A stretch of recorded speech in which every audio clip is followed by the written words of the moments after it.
Hi kids. Let's talk about Stromberg Carlsons. These are very popular radios. Stromberg made them in the late 40s, I think into the early 50s, and they made 3 or 4 different models, but they all look the same, but they have some minor differences. And we're looking at the white version here, which also is in this picture on the service folder. It's this is an 1101. I believe it's an 1101H. I'm not sure what the H stands for. I've seen them referred to as an 1101I for ivory, but I think it is not. This is the old tag here says 1101H. And this is the earliest version, and the cabinet looks like this, and it has the matching white knobs to look very nice. They also made a brown Bakelite version of this, which has sort of caramel colored knobs. Same style knob, but they're sort of a caramel brown color. Those are nice looking radios too. But the advantage of having a white one is that with those white knobs you can paint it almost any color you want. If you want to hot rod it, you can do that. You can paint it. I've seen them on eBay painted anything, yellow, red, green, blue, you name it. This is the chassis. Let me set this cabinet aside. This is the chassis for the 1101H. The older set, I don't have the back off of this one right now. It has the larger tubes and the larger IF cans. And it has 6 tubes because it has a tube. It has a tube rectifier. And that's what the underside of it looks like. I've already repaired this one. I've already recapped it. It's working pretty well. Needs an alignment, a little bit of minor tweaking, but that's it. That one's coming along nicely. Not sure what we're going to do cabinet-wise with this one. I can leave it white if I want to, or I can paint it, or I can do just about anything with it. I'll show you the difference here. That is an 1101. There was a 1200, a 1400, and a 1500. And apparently the 12 and the 14 are very similar, and that's what this is. This is a 14, I believe. I don't think I have a number on it anywhere, but it looks like a 14. And the differences are, this has the really hard to see. I'm getting a little light because I got the back on it. This has the small tubes. Let me grab this real quick. This has the small tubes, and there are only 5 of them because this does not use a tube rectifier. Take the back off so you can see this.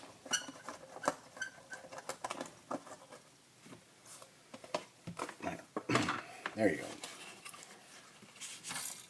Uses the small tubes and the small IF cans, and only has 5 tubes because it uses a selenium rectifier, which is under my masking tape here. Selenium rectifier.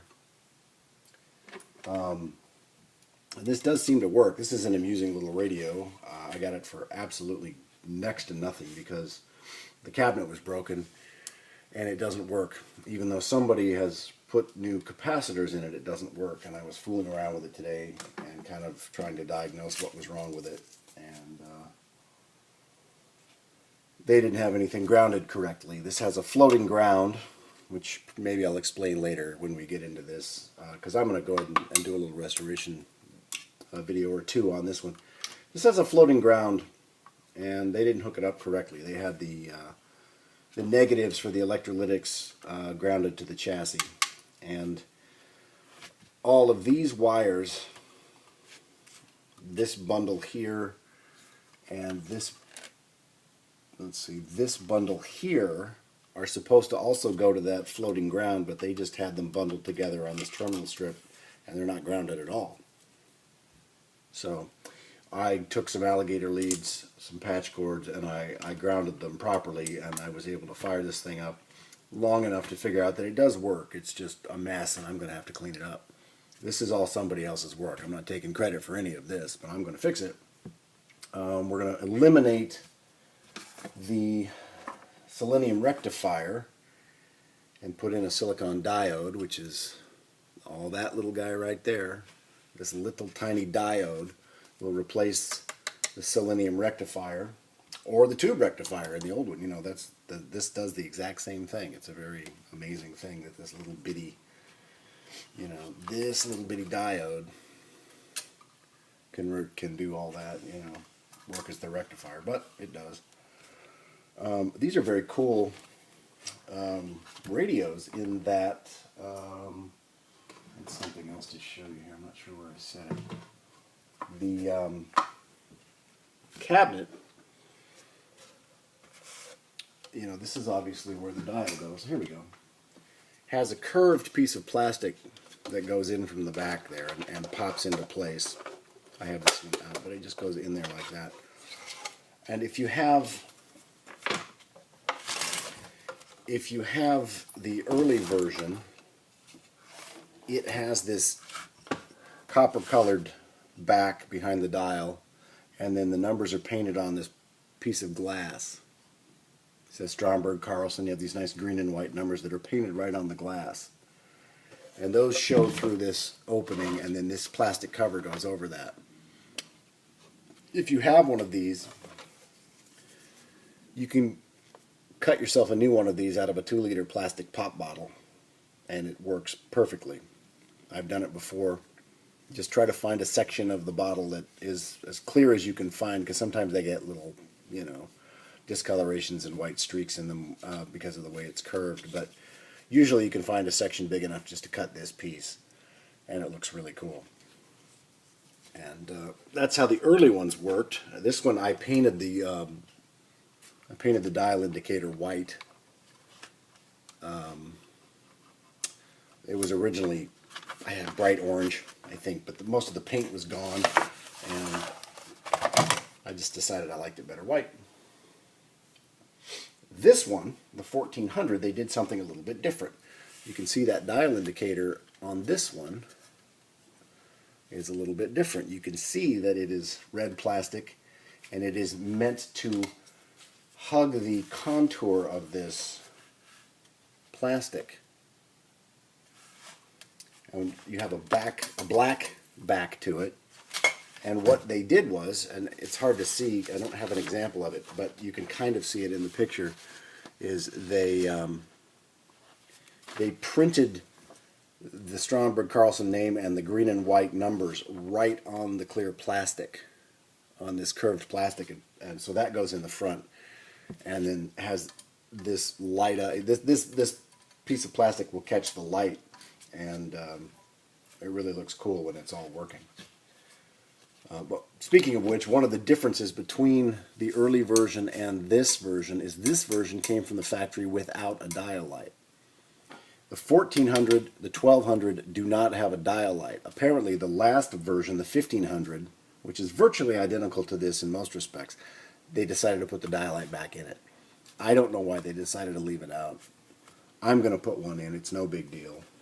I've done it before. There are a couple of different ways you can do it. I'm basically, you know, the last time I did it, I just basically used the schematic and everything, and asked a couple of questions on the Antique Radio forum online, and just turned a 1400 into a 1500 and gave it a dial light, and it works. You know, it worked great. So we'll be doing that.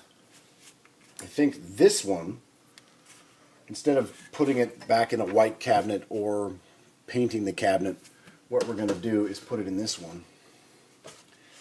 What you find out when you get all that white paint off is sometimes the Bakelite underneath is black. Sometimes it's brown, but sometimes it's black, and it looks really nice. And I've just about, this is just about there. You can see you can just scrape this stuff off with your fingernail at this point. So I've got to get a little bit more, maybe a little bit more paint stripper or oven cleaner or whatever, and get the rest of this off because it's close, you know, and it's going to look really nice. I put this 1400 chassis in there and you know, buy the right dial cover for it so it'll look really nice. You get this shiny black cabinet with those white knobs and everything. It'll look really nice. So that's what we're going to shoot for on this. If you want to stay tuned, I'm going to do a couple of videos on this one. Like I said, I already know this thing works, or will work. It wouldn't work right now if I turned it on because this is all such a mess, but I tested it enough today to find out that it does work. So we're going to work on that and do a nice video and get it going and make it pretty, put it in that black cabinet, and I think it's going to really be something to see. If you look at my channel, you'll see there's already one of these in an earlier video. It's a black. It looks like I think it's the same model. I think it's an 1100, but anyway, it was white. The person that I gave the radio to wanted it to be black, and when I stripped the white paint off, I found out that the Bakelite underneath it was brown.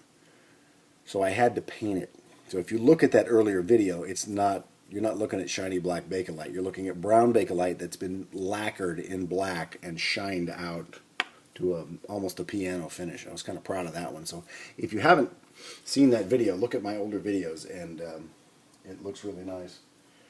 And we're going to try to do the same thing with this, but this time we won't have to paint it. We'll just shine it up. Oh yeah, there's my Radio Shack. You remember Radio Shack? My Radio Shack dial light socket that's going to go, you know. I think there's a couple of holes already at either end of the dial, and I'm just going to stick it like right there. You know, probably right there. I think that lines the hole up pretty well if I stick it right there. Because that's basically what the dial light's like on this one. It's just sitting right on the edge there. You know, so I'll just mimic that and put this right here. And it's an odd way of doing it. A lot of radios are like that. They have the light at one end or the other instead of in the middle. But that's okay. That's what we'll do. Anyway, I've gone on too long, I'm sure.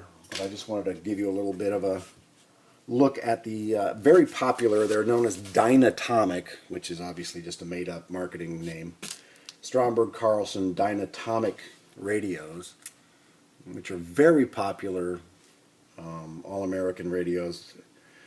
This one obviously has 6 tubes, this one has 5, so that's an all-American 6, that's an all-American 5. Really nice radios, they work really well, they look great, everybody likes them, so we're going to have some fun with this, so stay tuned. We'll get going on this here pretty soon. Hope you enjoyed this, and as always, thanks for watching.